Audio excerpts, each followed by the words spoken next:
Bonjour à tous, merci de m'avoir proposé de présenter ce sujet, la reprise de la amygdalectomie. Donc on va voir ensemble les différentes facettes de cette prise en charge, qui est une situation relativement rare, relativement fréquente, ça dépend comment on voit les choses, mais toujours très simple. Donc quelles sont, pour se remettre un petit peu dans le bain, les indications de l'amygdalectomie? Donc il y a des recommandations qui ont été faites en 2010 et actualisées en 2020 par la Société française d'ORL et l'ASPA. Les indications principales, les deux principales indications, c'est soit les indications, on va dire, de symptômes respiratoires sur l'hypertrophie amygdalienne, qui, quand elle est symptomatique, le plus souvent entraîne une obstruction des voies aériennes et un syndrome d'apnée du sommeil. Parfois, ça peut être aussi des troubles de déglutition ou d'autres symptômes. Et des indications infectieuses, notamment des angines récidivantes, pharyngite récidivante ou des infections aiguës comme l'amygdalectomie à chaud qui peut être pratiquée par exemple dans des abcès parapharyngiens. J'avais un petit peu supprimé des diapos parce que j'étais trop long, mais le troisième orateur ne sera pas là, donc du coup je vais raconter des choses qui sont pas sur les diapos. Pour préciser un petit peu les indications, il faut quand même, pour être opéré pour des infections récidivantes, avoir eu dans les recommandations plus de 7 angines sur l'année qui vient de passer, 5 angines par an sur les 2 dernières années ou 3 angines par an sur les 3 dernières années. Donc ça fait quand même beaucoup d'infections. Autre indication, les plus rares mais importantes, les tuméfactions amygdaliennes unilatérales qui nécessitent en tout cas la réalisation d'un examen anatomopathologique, éventuellement, ils peuvent révéler des hémopathies. Ça, c'est une photo prise hier. Je remercie les ORL qui m'ont aidé à avoir un peu d'imagerie. Donc là, on voit une hypertrophie amygdalienne bien cognée de grade 4, puisque les amygdales sont jointives. Donc elles sont gradées de 1 à 4. L'amygdalectomie est un geste très fréquent. Il y avait une synthèse des données de la littérature en 2012 par l'HAS et en 2010, ils avaient relevé 35 000 amygdalectomies par an en France chez des enfants de moins de 18 ans. C'était quand même en baisse puisqu'en 2002, il y en avait 68 000, mais ça reste une chirurgie très fréquente. Plus récemment, on a ces données-là. Donc 2020-2021, on ne compte pas parce que c'était le Covid, mais on voit quand même les conséquences du Covid en termes d'accès aux soins, puisque 38 000, là ça compte les adultes, 38 000 amygdalectomies en France en 2020 versus autour des 60 000 habituels. Au total, l'incidence reste plutôt stable, 60 000 amygdalectomies par an, dont 35 000 chez des enfants. Ce qui change, c'est plutôt les indications. C'est-à-dire qu'avant, l'immense majorité des amygdalectomies étaient réalisées pour des infections récidivantes. Aujourd'hui, c'est vraiment plutôt la prise en charge des troubles du sommeil, des troubles respiratoires qui apportent ces indications. Est-ce que l'hémorragie est un problème? La question, oui, bien sûr, c'est un problème. On distingue deux types d'hémorragies. Les hémorragies primaires qui surviennent dans les 24 premières heures et les hémorragies secondaires au-delà de la 24e heure. Dans les statistiques, on les compte comme ça. 25% d'hémorragies primaires et dans 3 quarts des cas, des hémorragies plutôt retardées. Les hémorragies primaires surviennent le plus souvent avant la 6e ou la 8e heure, ce qui explique que quand on fait une amygdalectomie en ambu, on conseille de les garder au moins 6-8 heures. Et les hémorragies secondaires, elles surviennent classiquement au moment de la chute des scars, donc vers 5 à J15. En termes d'incidence, donc les hémorragies primaires, selon les études, on est entre 0 et 4%, secondaires 2 à 4%, ce qui fait au total 3 à 6% d'hémorragie. Donc 3 à 6% de 35 000 amygdalectomies, ça fait quand même beaucoup d'enfants qui cèdent, soit dans les 24 premières heures, soit à distance. Il y en a, heureusement, beaucoup moins qui sont repris chirurgicalement. On considère dans ces données-là 0,7% de reprise chirurgicale pour hémostase.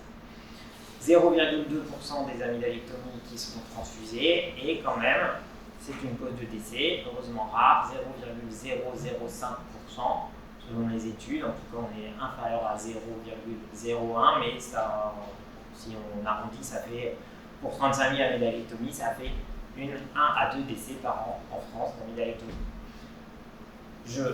Lié à l'hémorragie. Il y a probablement d'autres décès qui peuvent être liés, pas à l'hémorragie, sur des amygdalectomies, notamment des décès sur des causes respiratoires, sur des problèmes d'organisation de soins, sur des défaillances respiratoires ou des bronchospasmes sévères péropératoires ou des choses comme ça, des difficultés d'intubation, tout est possible. Mais on n'a pas de revue de mortalité comme on peut avoir, de mortalité comme on peut avoir par exemple en obstétrique où tous les décès des femmes enceintes sont répertoriés, on cherche ici l'imputabilité de l'anesthésie ou de la chirurgie.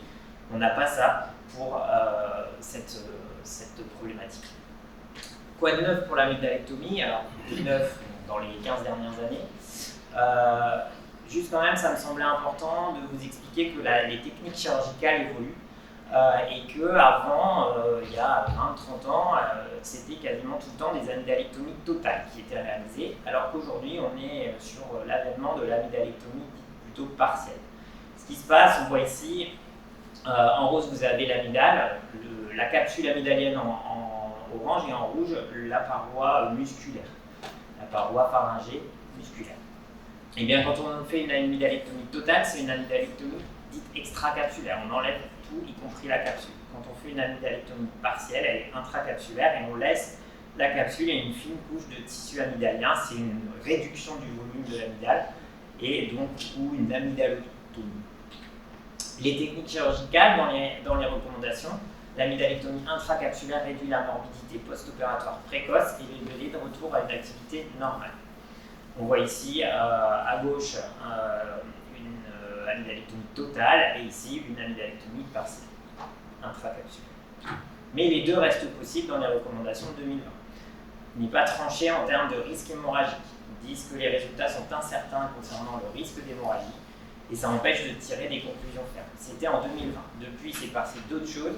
Il y a également cette technique qu'on appelle la coblation qui, elle, est en fait, quand on réalise une amygdalectomie partielle, on peut la faire selon différentes techniques et celle qui est beaucoup utilisée actuellement dans le monde entier, c'est la coblation, qui va permettre en fait d'aller comme ça, on va dire cautériser, sauf que le terme cautériser évoque plutôt de l'électrocoagulation avec des températures très élevées autour de 200 degrés, alors que là c'est une technique particulière avec du sérum physiologique qui va être ionisé par une énergie qui vient de la radiofréquence, bref, et ça permet d'avoir une coagulation plus froide, on est à 40-70 degrés. Ça s'appelle cold ablation et c'est de là que vient le terme coblation.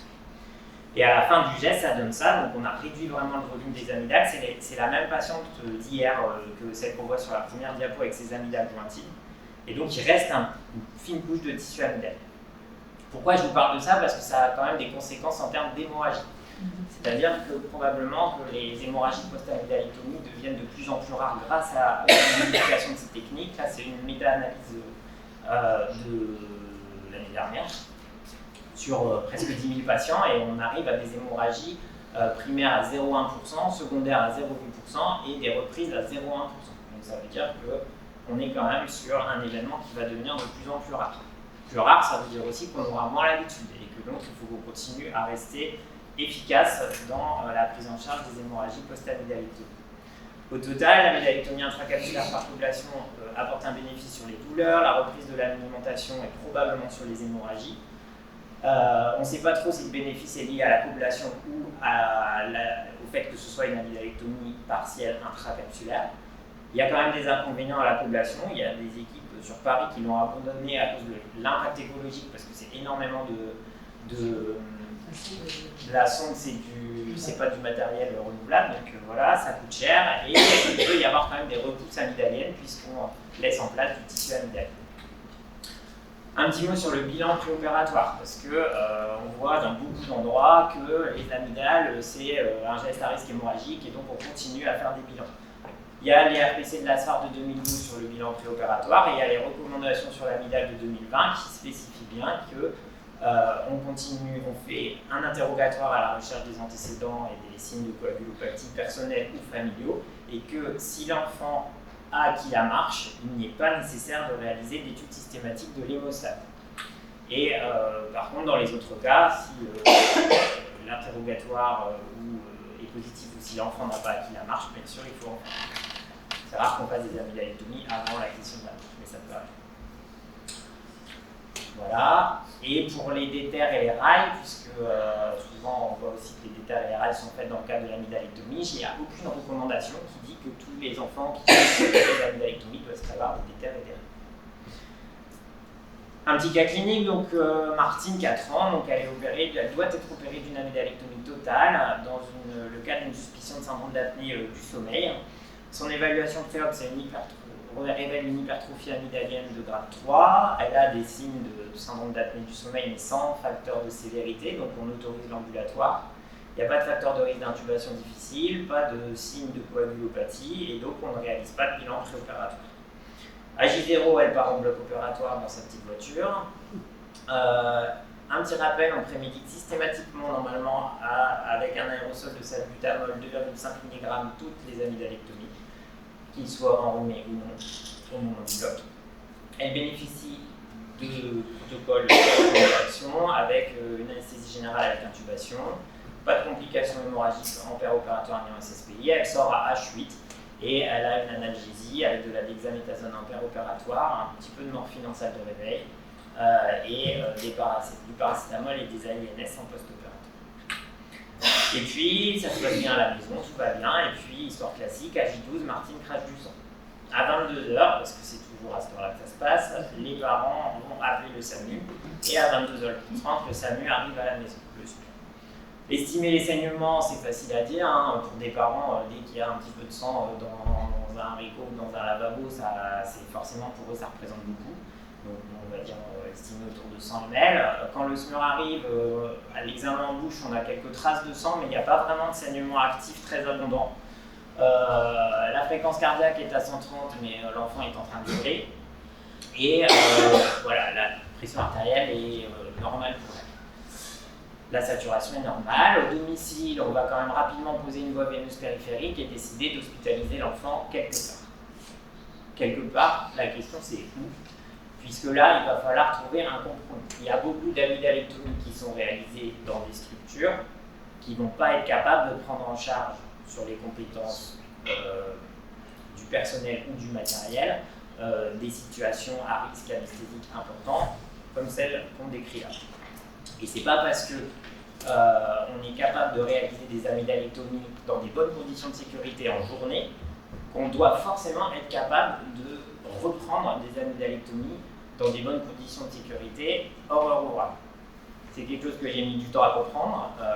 C'est assez rageant quand on regarde ici au CHU et qu'on reçoit des amygdalectomies qui saignent, qui ont été faites dans des cliniques privées ou des petits hôpitaux.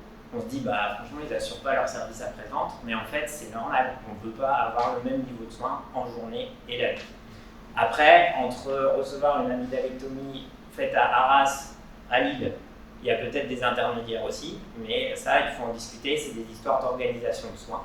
Je rappelle quand même que les recommandations sur l'organisation des soins et les niveaux de compétences en anesthésie pédiatrique de la DARPEF il y a 2 ans, 3 ans, exclut le contexte de l'urgence. Donc ça veut dire qu'en urgence, on ne peut pas dire non, moi je ne vais pas prendre en charge cet enfant parce que c'est dans les recommandations, je n'ai pas le droit. L'enfant il est en train de saigner, si c'est hyper urgent, vous devez faire quelque chose, même si vous n'avez pas l'expérience en anesthésie pédiatrique.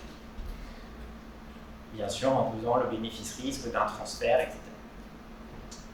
Et puis, donc, quand la décision est prise, on va prévenir la structure d'accueil qui va pouvoir anticiper l'arrivée de Martine. Donc, on va créer un environnement adapté, et puis après, on va décrire la prise en charge. Donc, créer un environnement adapté, ça veut dire que dès l'appel du SMUR, on va réunir le personnel compétent, une équipe multidisciplinaire, médicale, paramédicale, avec des ORL entraînés et des anesthésistes qui ont l'habitude. On va préparer le matériel adapté à l'âge, donc le monitorage habituel pour la catégorie d'âge, de quoi avoir un abord veineux correct. Donc pour cet âge-là, pour Martine qui a 4 ans, on va être sur des cathéters 22, 24 gauche. 22 gauche, ce serait quand même bien. Après, on met ce qu'on peut. On va préparer l'échographe au cas où on n'y arrive pas, et puis penser toujours au cathéter intra-osseux dans une situation d'urgence. Si vraiment elle saigne de manière très importante et qu'on n'arrive pas à trouver d'abord veineux, ça peut être utile. Préparer les tubes pour pouvoir prélever le bilan biologique à son arrivée, les solutés de remplissage. Il faut avoir des aspirations efficaces. Il ne faut pas se contenter d'en avoir une, il faut en avoir au moins 2. Si elle est bouchée, s'il y a un problème technique, si le débit est très important, il faudra qu'on en ait plusieurs. Au niveau de la gestion des voies aériennes, vous pouvez, en attendant que Martine arrive, calculer dans votre tête la taille de la sonde d'intubation qui sera la plus probablement la plus adaptée. Donc pour elle, ça va être une 4,5. En général, on fait l'âge divisé par 4 plus 3,5. Donc 4 divisé par 4, ça fait 1, plus 3,5, ça fait 4,5. Et puis, vous prévoyez toujours la taille au-dessus, la taille en dessous.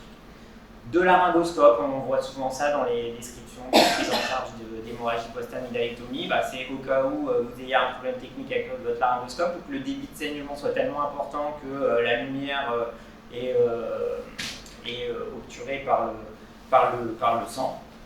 Et voilà, et vous préparez tout votre respirateur adapté à l'enfant, les drogues, l'anesthésie de réanimation et bien sûr les chirurgiens préparent également leur matériel. Vous pouvez en attendant essayer de trouver des aides cognitives. C'est pas du tout une aide cognitive ici sur l'amygdalectomie, mais c'est une aide cognitive sur le damage control que moi j'utilise souvent. Dès qu'il y a une situation aiguë, je la ressors, elle est sur le site de la DARPEF. C'est damage control pédiatrique, donc vous avez des objectifs tensionnels. Individuel, c'est damage control individuel, c'est du damage control adapté éventuellement à un seul enfant. Oui, du damage control individuel. Et, oui, c'est vrai. Et vous pouvez aussi, bien sûr, dans votre établissement, à froid, un jour où vous avez votre travail, ça peut arriver,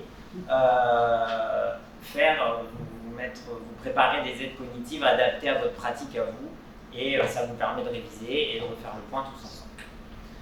La prise en charge hospitalière initiale, déjà on va voir si on l'a administré au stockage ou directement au bloc opératoire.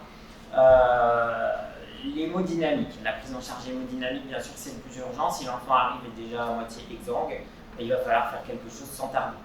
Bon, il faut optimiser l'état hémodynamique au maximum avant de mettre l'enfant au bloc opératoire, mais il ne faut pas non plus retarder la chirurgie qui va permettre de faire l'hémostase. Il va falloir trouver le compromis entre les deux. Sécuriser l'abord veineux, c'est hyper important. Si à un moment vous vous retrouvez avec une voie qui diffuse alors que vous êtes en pleine chirurgie et qu'il y a une branche de la carotide externe qui saigne, là vous êtes mal barré. Vous allez prélever le bilan biologique, puisqu'il n'y avait pas de groupe sanguin dans le bilan préopératoire initial, évaluer le débit de l'hémorragie et son retentissement, et puis commencer à prendre en charge le choc hémorragique. Voilà. Pour limiter le saignement en attendant de mettre l'enfant au bloc, par exemple si l'ORL il est à 120 km/h sur l'autoroute, et bien en attendant, vous pouvez faire des bains de bouche à l'eau glacée, continuer d'aspirer. Le but aussi, ça va être de prévenir les complications respiratoires, l'inhalation, et de limiter éventuellement l'ingestion de sang, qui va renforcer le côté estomac plein de votre patient. Donc vous allez le laisser en position assise, c'est moins bien pour la volémie, mais c'est quand même mieux pour cracher du sang, pour aspirer et pour éviter d'inhaler ce sang. Et vous continuez à aspirer en bouche et à lui donner des haricots pour qu'elle crache le sang. Un petit mémo sur le choc hémorragique, puisque en gros il va y avoir deux gros sujets, comment bien prendre en charge un choc hémorragique, et on va discuter des modalités de l'induction. Les objectifs de pression artérielle moyenne dans le choc hémorragique de l'enfant. C'est pas toujours évident de trouver des consensus, mais en gros en tête, dans le trauma, on dit avant 2 ans, il faut avoir au moins 45 de PAM, après 2 ans, au moins 55, et après, on regarde s'il y a un trauma crânien ou pas, et s'il y a un trauma crânien, on rajoute 10. Donc il faut retenir 45, 55, 55, 65. C'est ça? C'est ça. Ok. Et puis, depuis l'année dernière, on a les recommandations sur l'optimisation hémodynamique périopératoire. Et finalement, on retrouve à peu près les mêmes choses. Entre 6 mois et 2 ans, on nous dit que chez un enfant anesthésié, il faut maintenir une PAM supérieure à 43 mm de mercure. Et au-delà de 2 ans, 1,5 fois l'âge plus 40. Donc ça fait ça quand on fait le calcul, donc en fonction de l'âge, 46, 52, 55. Donc si on mixe un petit peu les deux, on peut dire qu'entre 6 mois et 2 ans, on va essayer d'obtenir une PAM entre 40 et 45, entre 2 et 10 ans, entre 45 et 55, entre 10 et 15 ans, entre 55 et 60. Alors, pour le choc hémorragique, pour avoir des idées claires et rapides en tête, en pédiatrie, on fait toujours des remplissages et on fait 10 ou 20 ml/kg. C'est l'unité de base et on commence par des cristalloïdes. Pour ce qui est de la transfusion, si vous vous demandez combien vous devez passer de sang à un enfant, en général on est aussi entre 10 et 20 ml/kg, bien sûr ça va dépendre de l'intensité du saignement, et sinon vous pouvez utiliser cette technique qui est 3 fois le poids du patient fois le delta d'hémoglobine que vous souhaitez apporter. Si vous voulez gagner 3 points d'hémoglobine chez un enfant de 10 kg, vous allez faire 10 fois 3 fois 3. Les ratios entre concentré érythrocytaire et PFC, c'est le même principe que chez l'adulte. Si vous êtes sur une transfusion massive, vous allez vous rapprocher du 1 pour 1. Pour ce qui est de l'acide tranexamique, la posologie le plus souvent utilisé décrite chez l'enfant, c'est des bolus de 10 mg/kg, des fois on voit 15 mg/kg, pour obtenir 10 mg/kg, et un entretien à 5 mg/kg, 5 à 10 mg/kg.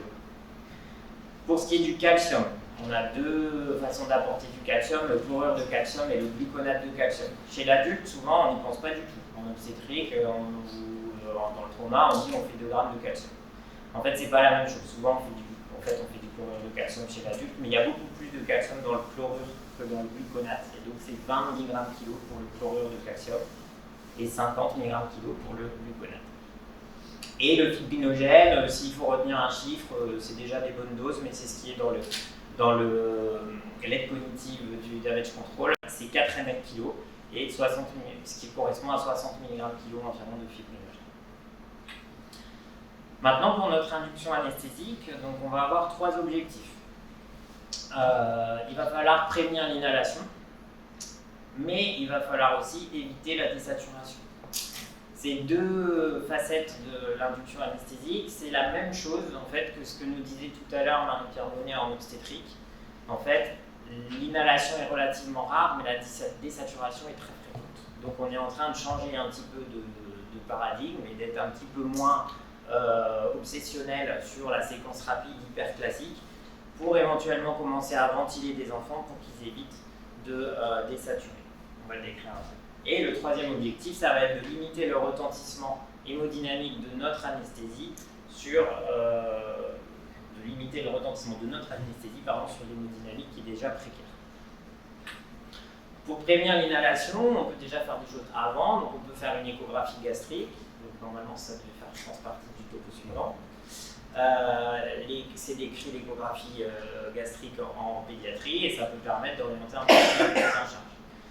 Certains évoquent de faire des médicaments, donc soit du méthoclopramide pour accélérer la vidange gastrique, des antihistaminiques, les anti-H2 qui peuvent également diminuer l'acidité. En cas d'inhalation, ce qui est important, c'est d'éviter d'inhaler, mais si on inhale, il faut éviter que ce soit trop acide. Donc, voilà. Après, il y a la question de la vidange gastrique en préopératoire. On est avec un enfant qui est déjà terrorisé par ce qui est en train de se passer, on n'a pas envie de l'embêter et de lui mettre une gastrique avant de l'endormir. Et pourtant, probablement qu'il faut le faire. Il faut lui mettre sa gastrique avant de l'endormir pour essayer de vider au maximum l'estomac. La question qui n'est pas encore tranchée, c'est est-ce qu'il faut la laisser en place ou pas pour faire votre induction. Parce que le fait d'avoir la gastrique en place, ça va avoir des avantages et des inconvénients. Ça va laisser le cardia ouvert et ça peut favoriser la survenue quand même d'un reflux, mais en même temps, ça peut aussi vous faire une soupape quand si vous devez ventiler l'enfant et que vous ventilez un peu l'estomac, et ça fait une soupape pour que l'estomac ne remplisse pas trop. Par contre, ça peut vous gêner à ventiler l'enfant, ça peut créer des fuites autour du masque, etc. Donc, s'il faut faire juste un aller-retour ou la laisser en place, là, je ne peux pas trancher. Pour éviter la désaturation, comme dans toute anesthésie, l'enfant a un risque respiratoire, vous pouvez envisager un aller-retour de salbutamol en pré-op. Vous le faites pour une amygdalectomie programme et vous pouvez le faire pour une reprise. Bon, après, s'il est en train de cracher du sang, ça va être un peu difficile de tolérer un aérosol. La préoxygénation efficace, c'est facile à écrire, mais pas toujours facile à faire, même difficile à faire chez un enfant de 4 ans terrorisé qui est en train de saigner au niveau de l'amygdale, mais il faut essayer de faire ce que vous pouvez. Pourquoi pas s'aider, si c'est compliqué au masque, d'une préoxygénation avec le petit flot, c'est à la mode maintenant, que vous pourrez également laisser le temps de votre séquence rapide pour limiter les désaturations. Après, ça fait un grand débit qui peut aussi avoir des répercussions s'il y a un saignement en cours. Limiter la durée d'apnée, donc ça on va en parler, et anticiper une intubation difficile, tout ça pour éviter la désaturation. Et donc on va opposer les deux concepts de séquence rapide classique et de séquence rapide contrôlée, qui sont bien décrites chez l'enfant et qui commencent à être un peu décrites chez l'adulte. La séquence rapide classique, comme on l'apprenait il y a 15-20 ans, c'est une préoxygénation optimale, une induction intraveineuse. Alors avant on disait qu'on ne faisait pas les morphiniques avant l'intubation parce que Ça peut faire vomir d'avoir une injection de morphinique. Finalement, à part en obstétrique où on ne fait pas les morphiniques avant l'intubation parce qu'on ne les fait pas à la naissance de l'enfant, maintenant je pense que vous allez voir dans les pratiques de tout le monde, les morphiniques, enfin de beaucoup de monde, les morphiniques qui sont faits quand même avant l'intubation. Les doses qu'on va injecter d'hypnotique, ça va être des doses précalculées. Ça veut dire que ça ne va pas être des doses titrées. On réfléchit avant de commencer l'induction à combien on va injecter. Et on les injecte souvent rapidement. Ça va avoir un retentissement plutôt hémodynamique. Et donc on utilise de la succinylcholine, éventuellement du rocuronium. Le rocuronium a un effet dose dépendant, donc pour faire une séquence rapide, on est à 1,2 mg. Ces deux médicaments-là mettent 60 secondes à marcher. Donc ça veut dire que, en fait, si vous voulez faire une vraie séquence rapide, comme on n'en voit quasiment jamais, en fait, on attend, une fois qu'on a injecté, 60 secondes. 60 secondes, c'est long. À chaque fois que j'ai vu une séquence rapide, que ce soit en obstétrique, aux urgences, en pédiatrie, je ne vois jamais personne attendre 60 secondes. On attend la fin des fasciculations, ça peut durer quand même 30 secondes, mais c'est rare qu'on attende 60 secondes. Souvent, on a l'impression que c'est quand même un peu efficace, même si on n'a pas attendu complètement les 60 secondes et qu'on a des bonnes qualités d'intubation. Mais en tout cas, pour un enfant de 4 ans qui est en train de saigner, qui a peut-être signalé un peu et qui est peut-être un peu malade, 60 secondes, c'est beaucoup trop. Il va désaturer. Et donc, c'est ce qu'on cherche à éviter. Donc, l'intubation de séquence rapide classique, elle peut rassurer les gens parce que c'est dans notre mémoire collective d'anesthésiste quelque chose de très protecteur. Ça diminue le risque d'inhalation, mais ça va augmenter le risque de désaturation, le risque d'hypotension et on s'expose aux effets indésirables et aux contre-indications de la succinylcholine. Il y a des recommandations de 2018 qui disent que dans l'induction séquence rapide classique, il faut utiliser un curare d'action rapide, que c'est la succinylcholine en première intention et qu'en cas de contre-indication, il est probablement recommandé d'utiliser le rocuronium. Pour la pression cricoïdienne, c'est assez clair, c'est un avis d'expert, mais quand même il suggère de ne pas pratiquer de pression cricoïdienne et que ça pourrait être plus délétère que bénéfique parce que ça va compliquer l'intubation et parce que de toute façon c'est rare de réussir à mettre exactement le nombre de newtons qu'il faut pour que ça marche et en plus si ça marche, on ne sait pas vraiment si ça marche pour éviter la régurgitation. Quand on travaillait avec Francis Weckmans, il disait toujours qu'en fait ça servait à éventuellement pouvoir ventiler un enfant au masque sans insuffler dans l'œsophage. Pour lui, c'était intéressant de faire éventuellement une pression cricoïdienne si on ventile un estomac qu'on ne veut pas remplir. Et puis, dans la séquence rapide classique, il est déjà recommandé de ventiler au masque dès que la saturation est inférieure à 95%. Il faut ventiler au masque avec des faibles niveaux de pression, ils disent inférieurs à 15 cm. Et puis la séquence rapide contrôlée, donc c'est une autre façon de voir les choses, qui est, je trouve, relativement facilement applicable à l'enfant. Moi, j'ai plus de mal quand même à l'envisager chez l'adulte, c'est surtout décrit chez l'enfant, parce que l'enfant, en fait, il a une compliance importante, et donc on va réussir à le ventiler au masque avec des pressions faibles, qui vont faire qu'on va ventiler correctement les poumons sans insuffler dans l'estomac. Donc on fait une préoxygénation la meilleure possible, ça reste une induction intraveineuse. On ne fait pas d'induction inhalatoire dans le contexte d'un estomac. Sauf si vous n'avez aucune voie veineuse, mais normalement vous devez vous efforcer quand même de trouver quelque chose pour faire une induction intraveineuse. On fait des doses, cette fois-ci titrées de morphinique ou d'hypnotique, et on peut utiliser un curare non dépolarisant, c'est juste qu'après on va ventiler un tout petit peu plus longtemps. On ventile au masse facial à des faibles pressions, donc moins de 5 cm d'eau avant 1 an, et dans tous les cas, moins de 15 cm d'eau chez l'enfant. Ce matin, en obstétrique, pour cette notion qui apparaît sur l'anesthésie de la femme enceinte, ils ont évoqué des pressions de moins de 20 cm d'eau chez l'adulte. Pas de pression cricoïdienne et l'intubation se fait quand la curarisation est profonde. Pour moi, l'avantage de ça, c'est qu'on n'est pas en train de faire quelque chose dans la précipitation et donc en fait, tout le monde est beaucoup plus détendu finalement quand on fait ça, quand on accepte que en fait, en ventilant l'enfant, on ne va pas prendre un risque d'inhalation énorme si on met des petites pressions et donc les choses se font beaucoup plus calmement et donc ça fait probablement aussi moins de lésions laryngées à l'intubation et moins d'excitation. Alors, dans le cadre de l'hémorragie post-amygdalectomie, on a quand même deux éléments qui rentrent en compte. C'est un estomac plein, mais il y a aussi du sang, un saignement actif dans la bouche. Donc je peux quand même comprendre, même si j'aime bien l'induction séquence rapide contrôlée, qu'on n'ait pas envie de ventiler au masse facial à un enfant qui soit vraiment en train de saigner de manière active.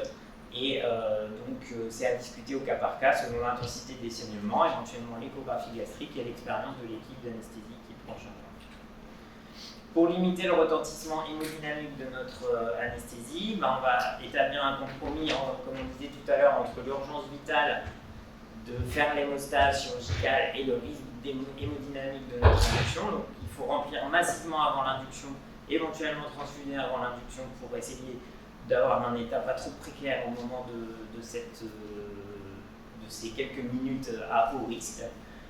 Bien sûr, la noradrénaline, j'en ai pas parlé dans la prise en charge du choc hémorragique, mais elle doit être débutée rapidement ou au moins branchée quand l'état hémodynamique est précaire et que le saignement est important. On va privilégier la kétamine, éventuellement l'étomidate, si on est dans une situation de choc hémorragique. Une fois l'induction réalisée, on peut éventuellement mettre l'enfant en traîne de Lembourg et je vous disais que faire une séquence rapide contrôlée, ça limite également le retentissement hémodynamique puisqu'on fait des doses titrées d'anesthésique et pas précalculées. L'hémostase chirurgicale, nickel. L'hémostase chirurgicale, donc ça c'est le versant de nos amis ORL. Donc en gros, il y a deux origines de saignement possibles, deux situations. Il y a soit c'est des petites artères nourricières du tissu amygdaléen qui saignent, et donc en général c'est pas des débits très importants, soit on est, notamment s'il y a une amygdalectomie totale, sur des troncs artériels plus conséquents, péripharyngés, qui vont donner des hémorragies beaucoup plus massives. Donc c'est beaucoup plus rare, mais par contre c'est beaucoup plus grave et c'est pas les mêmes prises en charge.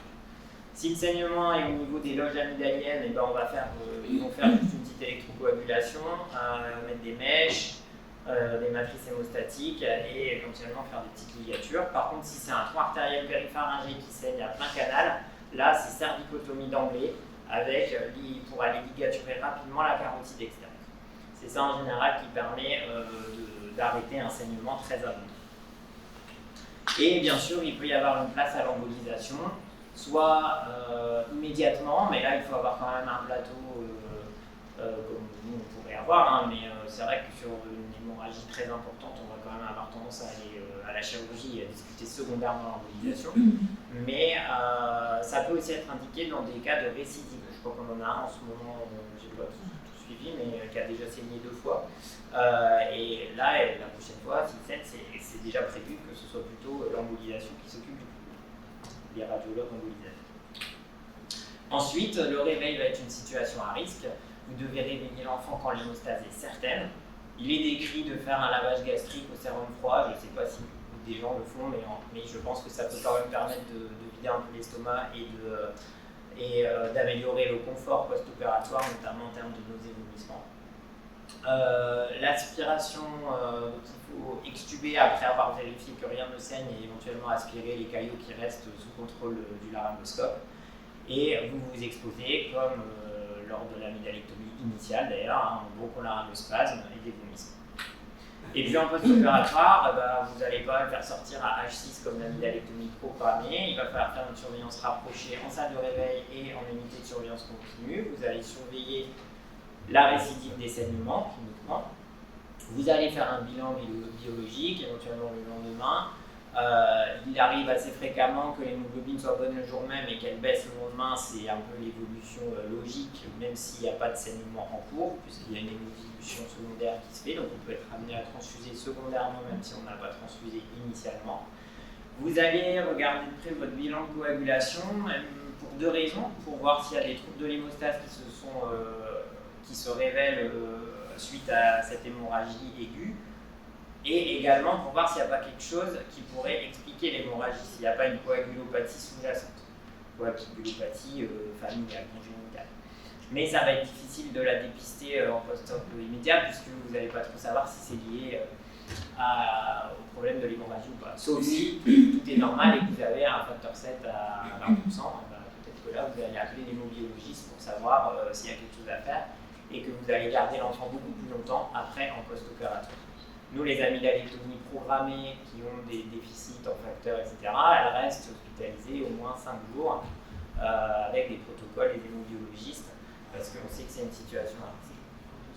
L'analgésie, elle sera faite en évitant les AINS de principe, même si l'effet des AINS est débattu sur les saignements. Et la réalimentation fera selon le même protocole que les amygdalectomies programmées. Et par contre, pas d'antibiothérapie systématique recommandée. Chez nous, ils sont tous sous augmentin, c'est les chirurgiens qui les mettent, mais c'est pas recommandé. En conclusion, donc, cette situation est fréquente et inconfortable, et les risques sont avant tout hémodynamiques et respiratoires. Les moyens clés qu'on peut relever pour diminuer la mortalité, ça va être de bien respecter les indications de l'amygdalectomie. C'est sûr que moins on fait d'amygdalectomie, moins on a de saignement. D'améliorer les techniques chirurgicales, c'est en cours, les études sont en train de sortir sur amygdalectomie intracapsulaire, ablation, etc. Donc, on aura probablement des nouvelles recommandations d'ici quelques années qui vont changer un peu les choses. De continuer à former les anesthésistes et les ORL à cette situation et d'optimiser les parcours de soins entre les différents établissements qui font des amygdalectomies dans la région.